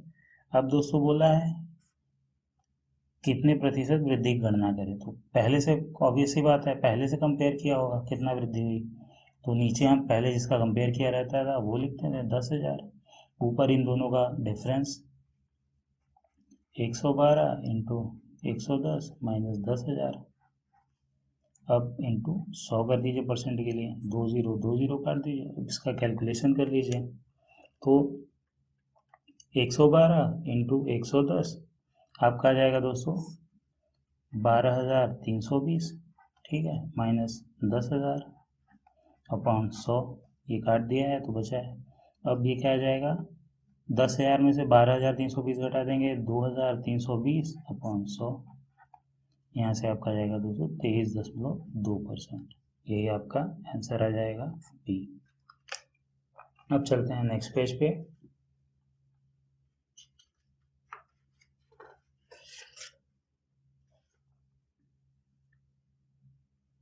अब क्वेश्चन है दोस्तों, लेखपाल परीक्षा में आया हुआ है, तो मेंस के लिए हालांकि ज़्यादा इंपॉर्टेंट है। बजट से पहले किसी कार की कीमत 30% बढ़ाई जाती है और बजट में फिर 10% बढ़ाई जाती है, तो कार की कीमत में कुल प्रतिशत वृद्धि, ठीक है दोस्तों। तो इस टाइप के क्वेश्चन को सॉल्व करने का एक डायरेक्ट फार्मूला होता है, अगर कोई चीज़ सक्सेशन में यानी एक के बाद एक करके बढ़ाई जाती है, यहाँ पे लिख देता हूँ, एक के बाद एक, या लगातार बोल दीजिए, ठीक है, लगातार बढ़ाई जाती है, तो उसका फॉर्मूला होता है, मैं दूसरे पेन से लिख देता हूँ, उसको लिखते हैं, पहले x% बढ़ाएगी तो x प्लस वाई बढ़ाएगी, तो अगली बार y प्लस दूसरे से लिखते हैं एक्स वाई अपॉन 100, सॉरी यहाँ पे नहीं दिख रहा हो तो यहाँ पे लिख देते हैं, पहले x plus y plus x y upon 100, ये आपका दोस्तों टोटल आंसर आ जाएगा, आपका परसेंट वृद्धि, ठीक है। यहीं पे आप सेम लगा दीजिए, पहले 30% बढ़ाएगी तो 30 प्लस फिर 10 बढ़ाएगी 10 प्लस 30 इंटू 10/100। यही आपको सॉल्व करना है। 2 काट दिए, 10×3 = 30, 30×10 = 40, 3 × 43 आपका बी आ गया आंसर दोस्तों 43%। ठीक है, ये आपका दोस्तों फॉर्मूला होता है, आप ये याद रखिएगा, जिसे इंग्लिश में बोलते हैं सक्सेशन में अगर बढ़ाया गया तो ये करते हैं। अब चलिए अगला क्वेश्चन देख लेते हैं। किसी वस्तु के कर में 10% की कमी हो गई तथा उसका उपभोग 8% बढ़ गया, इससे प्राप्त राजस्व में कितने प्रतिशत की वृद्धि या कमी हुई? तो दोस्तों आपको सेम मैंने बताया कि सेम वस्तु के कर में पहले 10% की कमी हो गई तथा उसके उपभोग में सेम में 8% बढ़ गया, तो राजस्व में कितने प्रतिशत की वृद्धि कमी हुई? तो ये सेम चीज़ है। अब आपको दोस्तों सेम फार्मूला लगा देना है, बस ये यहाँ पे आप देखिएगा कि कहाँ वृद्धि हुई कहाँ कमी हुई। तो 10% की पहले कमी हो गई है, तो सबसे पहले आप क्या करेंगे, कमी है तो -10 कर दीजिए। अब क्या है, 8% बढ़ गया, उसका उपभोग मतलब यानी उसका खर्चा 8% बढ़ा दिया गया, तो यहाँ पे +8 कर दीजिए। अब अगले क्या है, प्लस करके मैं XY करता था, तो -10 इंटू 8/100। अब इसी को दोस्तों सॉल्व कर लीजिए। एक जीरो से एक जीरो काट दिया, ये 8/10 है, इसे 2 से काट देते हैं, 4 5। अब सॉल्व कर लेते हैं, ये दोनों कट के -2 बचा, -2 ये भी माइनस रहेगा, माइनस आपका 4/5। अब इसी को सॉल्व करिए, 5 दूनी 10 4 14/5 माइनस। अब ये कितना आ जाएगा आपका, 5 दूनी 10 14, ये 40 हो जाएगा। 2.8% की कमी, क्योंकि ये माइनस आ रहा है तो कमी है। ध्यान दीजिएगा, गलती से वृद्धि मत कर दीजिएगा, क्योंकि यहाँ पे माइनस है तो आपकी कमी हो गई। अब अगला क्वेश्चन है दोस्तों,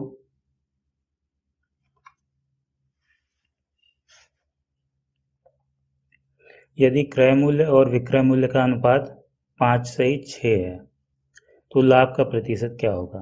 ध्यान दीजिएगा, क्रय मूल्य और विक्रय मूल्य का मैंने आपको बताया था।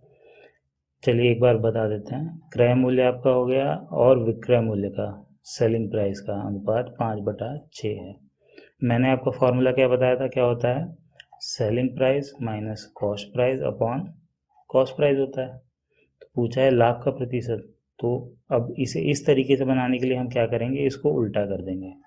Selling price upon cost price equal to 6/5। अब पेज ले लेता हूँ, उस पर सॉल्व करते हैं। ठीक है,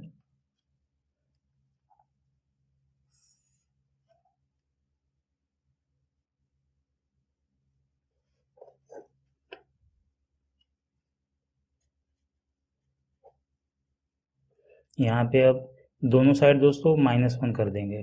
ठीक है, यहाँ पे मैं दिखा देता हूँ, दोनों साइड 1 घटा देंगे, कोई फर्क नहीं पड़ता इससे। दोनों साइड 1 घटा दीजिए तो क्या आ जाएगा, selling price minus cost price upon cost price आ जाएगा। मैंने सॉल्व कर दिया फर्दर, और ऊपर ये क्या आ जाएगा, 6 - 5/5। ठीक है, ये बराबर 1/5 आ जाएगा। अब दोनों साइड 100 से गुणा कर दीजिए तो आपका आंसर आ जाएगा, ये कितना आ गया, 20।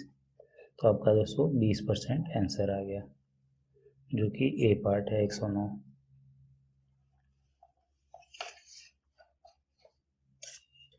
अब अगला क्वेश्चन है, कॉफ़ी की कीमत 15% बढ़ाने पर उसकी बिक्री 15% कम हो गई, तो आय पर कुल प्रभाव क्या पड़ा दोस्तों? तो पहले क्या बोला है, कुल प्रभाव के लिए क्या, सिंपल सेम XY वाला, अगर हम जहाँ भी ऐसे आ गया सक्सेशन में एक ही चीज़ पे, कॉफ़ी की कीमत है उसी पे कुल प्रभाव पड़ना है, तो यही सेम XY वाला फॉर्मूला लगा देते हैं। तो पहले क्या है, बढ़ाने पर, तो पहले वृद्धि हुई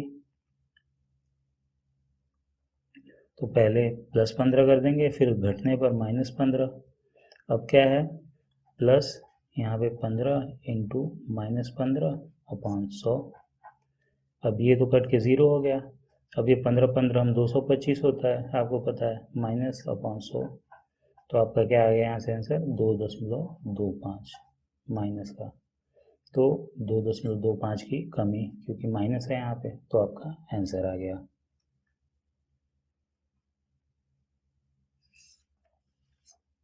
अब अगले पेज पे आ जाते हैं। तो अगला दोस्तों थोड़ा अच्छा क्वेश्चन है, लोअर फर्स्ट में आया है, देख लेते हैं। दो उम्मीदवारों के एक चुनाव में मत डाले गए। कुल वोट का 30% वोट पाने वाला उम्मीदवार 16,000 वोटों से पीछे रह गया, यानी ये हार गया 30% पाने के बाद भी। तो कुल कितने वोट डाले गए? तो अब ऐसे मान लीजिए कुल टोटल x वोट थे, इसका क्या है, दो उम्मीदवार थे, तो किसी को कुछ परसेंट मिला हो, किसी को कुछ, तो बोला है 30% पाने वाला उम्मीदवार, तो यानी जो हारा है वो हार गया, बोला है पीछे रह गया यानी हार गया, तो 30% एक पाया, तो एक 30% पाया, तो विनर आपका 70% पाया। ठीक है दोस्तों। अब बोला है कि 16,000 वोटों से पीछे रह गया, यानी इन दोनों का जो डिफरेंस है ये 16,000 वोटों का है। किसी वोट जो कुछ रहे होंगे वोट, उसका 70% विनर पाया आपका, और लूजर आपका 30% पाया। और बोला है कि 16,000 वोटों से हारा, यानी डिफरेंस आपका 16,000 का है, और इन दोनों का डिफरेंस क्या है, 40% आपका। तो x का 40% 16,000 दिया है, तो x का 40% 16,000 दिया हुआ है। अब इसे क्या लिख देंगे, 40/100, 40% को रेशियो कन्वर्ट करने के लिए बराबर 16,000। अब इसी को दोस्तों काट लेते हैं, 4 चौक के 16, तो ये 4,000 बचा, 10 आ जाएगा तो आपका 40,000, ये x की वैल्यू आ जाएगी दोस्तों। तो यही आपका आंसर आ जाएगा ए पार्ट 115 का। अब आगे कर लेते हैं। यदि एक टेलीविज़न की कीमत 25% बढ़ जाती है तो नए मूल्य को कितना प्रतिशत कम करना पड़ेगा ताकि उसकी कीमत मूल्य पर आ जाए? अगर कि कोई टेलीविज़न है, मान लीजिए उसका पहले प्राइस था 100, अब 25% बढ़ जाती है, इसे अब क्या हो जाता है 125, 25% बढ़ गई, तो नए मूल्य को कितना प्रतिशत कम करना पड़ेगा? तो नए मूल्य को कितना, तो अब नए मूल्य से आपको कंपेयर करना है कितना कम करना पड़ेगा ताकि उसकी कीमत पहले की मूल्य आ जाए, यानी 100 आ जाए, तो कम कितना करना पड़ेगा, 25 दोस्तों। और किससे कंपेयर किया है, 125 से, इंटू 100 कर दीजिए, बस आपका आ गया, 25 से ऊपर नीचे काट दीजिए, 25 चौक का 100, 25 पंजे 125, ये काट दीजिए 5, 5 चौक के 20, आपका दोस्तों सी आंसर आ जाएगा।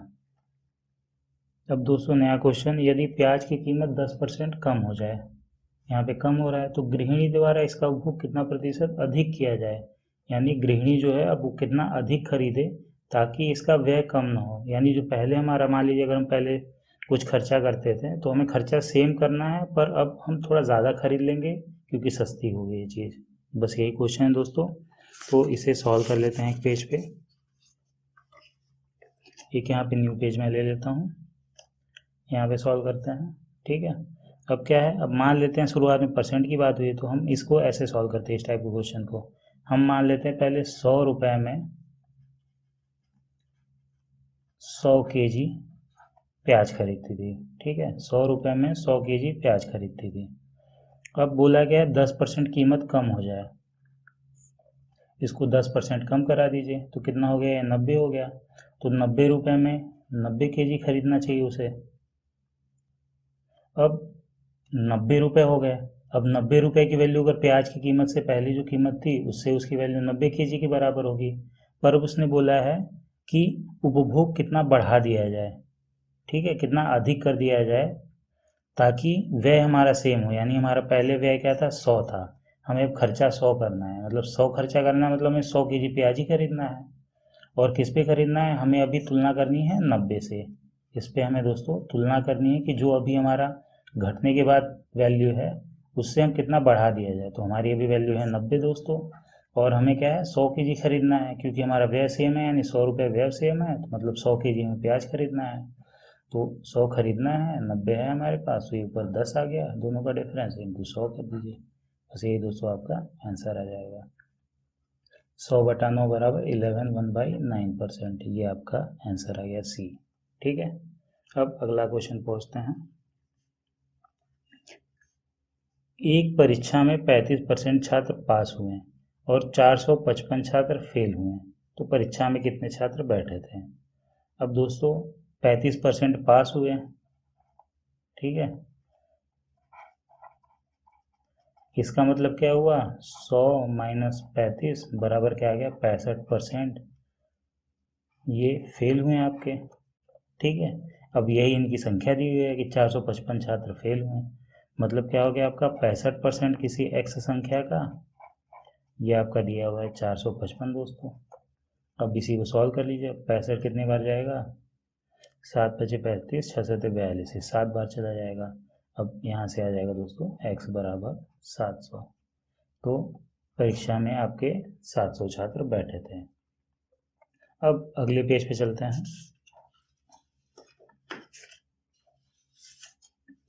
एक शहर की वर्तमान आबादी 48,000 है, ठीक है।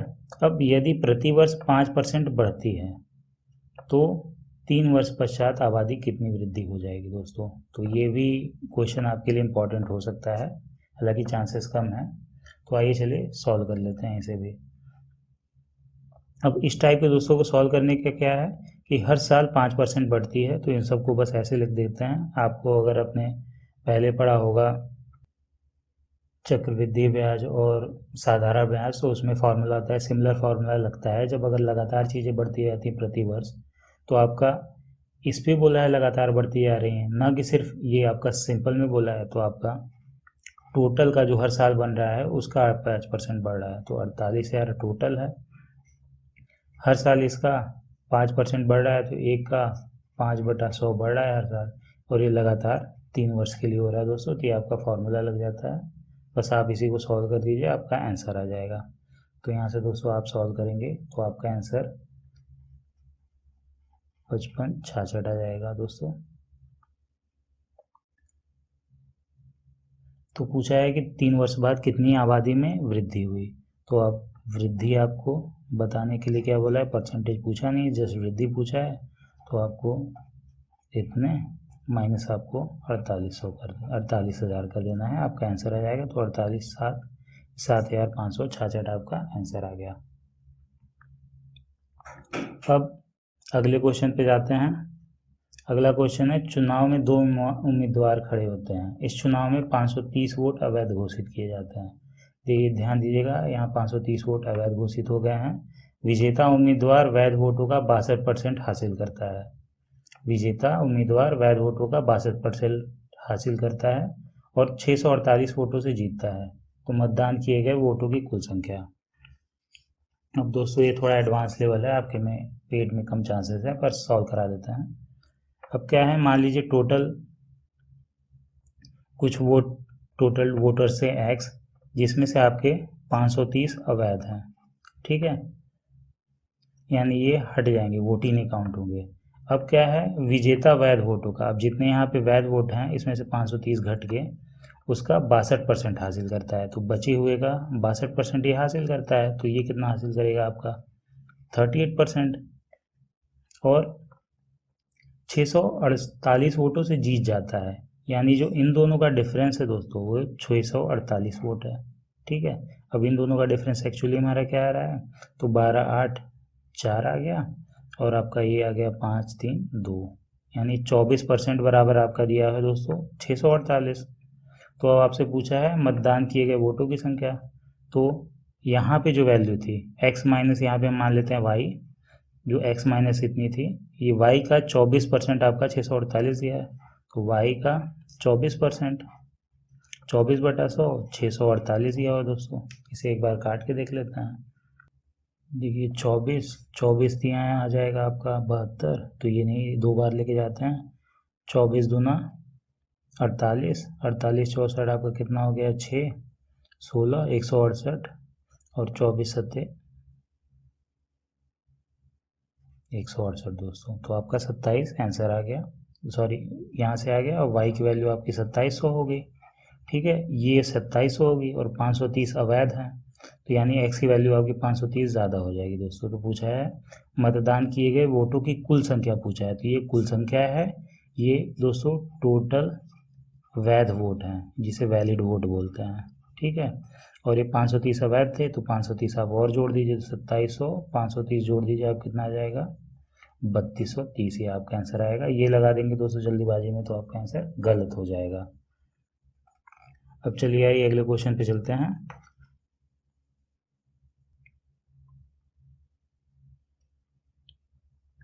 अब दोस्तों बोला है वर्ग की भुजा। अब वर्ग का क्षेत्रफल आपको पता है, वर्ग की कोई वर्ग है, इसकी चारों भुजाएं बराबर होती हैं, ए मान लिया हमने।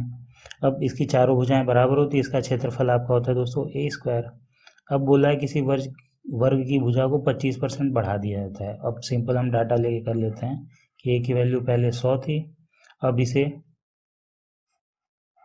25% बढ़ा के आपको 125 कर दिया गया। ठीक है, तो इसका क्षेत्रफल कितना प्रतिशत बढ़ जाता है। तो एक न्यू पेज में ले लेता हूँ, उस पर समझा देते हैं। तो यहाँ पे पहले क्षेत्रफल क्या था दोस्तों, 100 था। ए का लंबाई तो पहले क्षेत्रफल था 100 स्क्वायर, अब क्या हो गया 125 लंबाई है, तो 125 का स्क्वायर हो गया। अब इसी को दोस्तों हमें सॉल्व कर लेना है। अब दोस्तों 125 का स्क्वायर निकालने के लिए मैंने आपको वर्ग की अपनी संख्या बताया, तो कैसे निकालते हैं। 5 का स्क्वायर 25, 12 का स्क्वायर 144, 12 दूना 24 पंजे 120। ठीक है, अभी हो गया 5 2 6 5 1, ये हमारा ये आ गया। 100 का स्क्वायर में पता है 10,000 है। ठीक है, अब क्या पूछा है हमारा, कितना प्रतिशत बढ़ जाता है, तो दोनों का डिफरेंस आ जाएगा। दोनों का डिफरेंस 5,625 बटे 10,000 इंटू 100। ठीक है, अब ये काट देंगे, आपका आ गया 56.25%। ये दोस्तों आपका आंसर आ गया। ठीक है, अब इसका दोस्तों एक डायरेक्ट मेथड भी होता है कि दोनों भुजाएं बढ़ी है, एक ये बढ़ी है एक ये बढ़ी है, तो सेम वही एक्स वाई वाला फॉर्मूला आ जाएगा, एक्स प्लस वाई अपॉन 100। ठीक है, अब कर दीजिए, 25% बढ़ी 25% बढ़ी प्लस 25 इंटू 25 बटा 100। 25 25 50 और 25 का स्क्वायर आता है दोस्तों 625 बटा 100। अभी आ गया आपका 6.25 और जोड़ देंगे तो आपका 56.25% आंसर आ जाएगा। ये दोस्तों फास्ट मेथड है, आप वर्ग के क्वेश्चन में डायरेक्ट लगा सकते हैं, तो आप इसे याद रखिएगा, ये आपका फॉर्मूला है। ठीक है, अब अगला क्वेश्चन देखते हैं। एक वर्ग की भुजा का माप करते समय 2% की गलती हुई, बताइए वर्ग के क्षेत्रफल का कुल कितना प्रतिशत प्रभाव पड़ेगा। तो एक भुजा में 2% की गलती हुई यानी 2% की कमी हुई, तो सेम हम वो फॉर्मूला लगा देंगे तो आपका आंसर आ जाएगा। तो आपको करने की ज़रूरत नहीं है। सेम अगर कमी हम कर लेते हैं तो -2 अब माइनस, अब क्या होता था x plus y plus x y, तो यहाँ पे -2 इंटू -2 अपॉन 100। ठीक है, तो ये माइनस माइनस 4 आ गया, प्लस ये माइनस माइनस,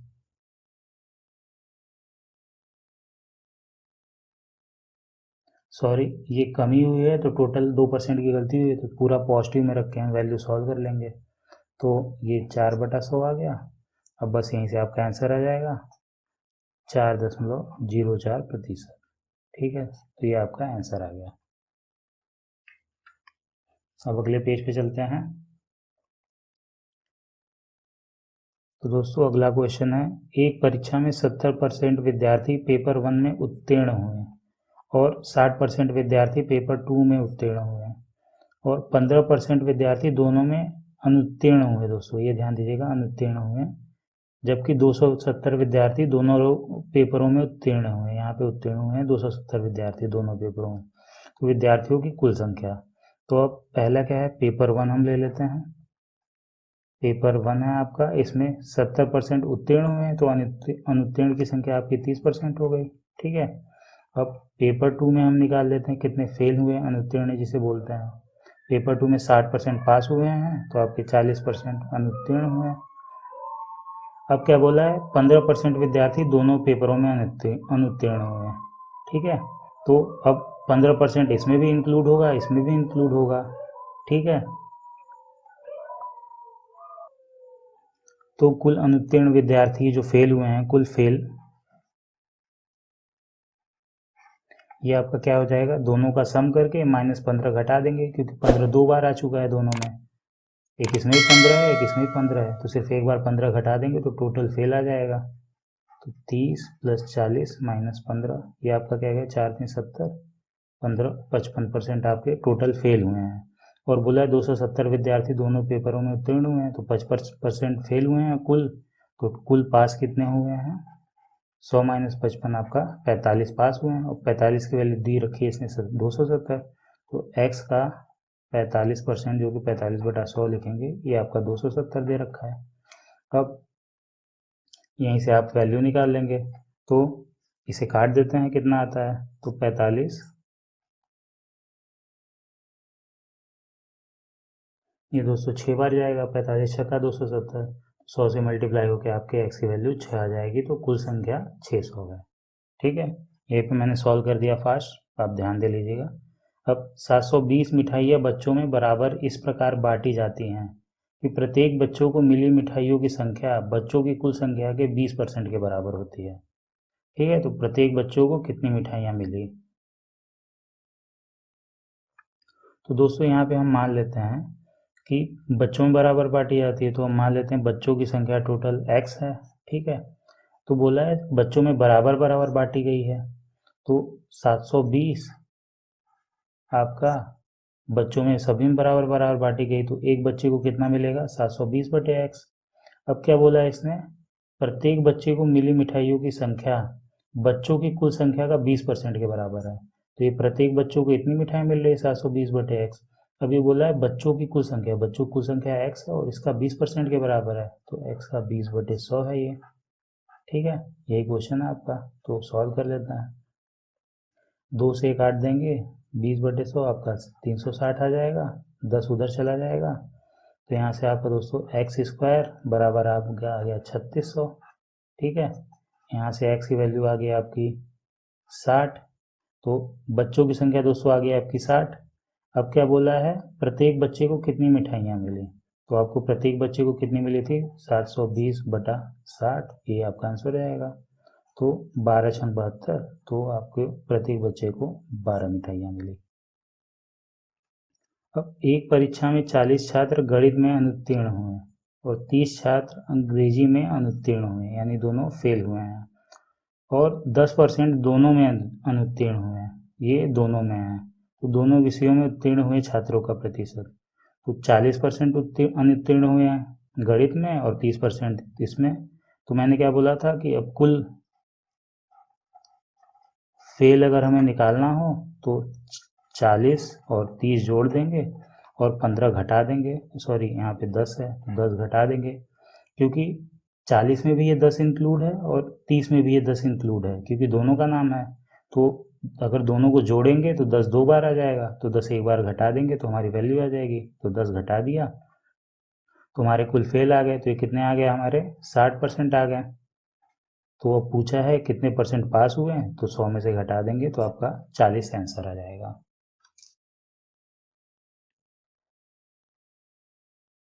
अब दोस्तों अगला क्वेश्चन है, राम अपने वेतन का 1/5 भाग बच्चों की शिक्षा पर और 20% घर में खर्च में और 10% अन्य फुटकर खर्चों में खर्च करता है और शेष बचाता है, तो वह कितना भाग बचाता है।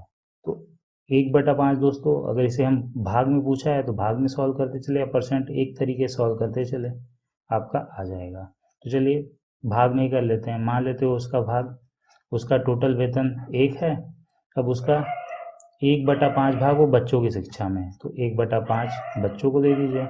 अब 20% का वैल्यू दोस्तों क्या होता है, मैंने बताया था ये भी 1/5 होता है, अब बटा 100 करके आप सॉल्व कर दीजिए। तो ये घर के खर्च में, तो ये घर के खर्च में कर दीजिए फिर 1/5, और बोला है 10% अन्य फुटकर खर्च में। अब 10% की वैल्यू दोस्तों होती है 1/10, 100 का भाग देके देख लीजिएगा, और 10 अन्य फुटकर खर्चों में। ठीक है, तो अब वेतन का कितना बचाता है, तो यही आपकी सेविंग हो गई। ये आपका टोटल कमाई है एक, इसमें से इतना खर्चा बच्चों की शिक्षा में, इतना खर्चा घर के खर्च में, इतना खर्चा अन्य फुटकर में। अब इसी को सॉल्व कर लीजिए दोस्तों, तो ये 10 आ गया, ऊपर 10 -2 -2 -1, आपका आ गया 5/10, यानी 1/2। तो आपका दोस्तों ए आ गया आंसर। कि 1/2 वो बचाता है। ठीक है दोस्तों, अब इसी के साथ दोस्तों हमारा प्रतिशत का चैप्टर ख़त्म होता है। पेट के लिए दोस्तों इससे बाहर कोई भी एग्ज़ाम नहीं आने वाला है, एग्ज़ाम में कोई क्वेश्चन नहीं आने वाला है। आप बस इतना प्रैक्टिस कर लीजिए, इससे ज़्यादा आपको पढ़ने की ज़रूरत नहीं है। बाकी दोस्तों अगर ये आपको वीडियो पसंद आया हो और मेरे पढ़ाने का तरीका पसंद आया हो तो प्लीज़ हमारे चैनल को लाइक करें, शेयर करें, सब्सक्राइब करें और अपने दोस्तों में भी बताएं ज़्यादा से ज़्यादा कि ताकि उनका भी अच्छा हो सके, वो अच्छे से पेपर कवर कर सके और 20 अगर ज़्यादा दिन नहीं बचे हुए हैं तो अच्छे से इस पेपर की तैयारी कर सकें। तो इसी के साथ दोस्तों मैं अलविदा लेता हूँ। धन्यवाद, फिर मिलते हैं।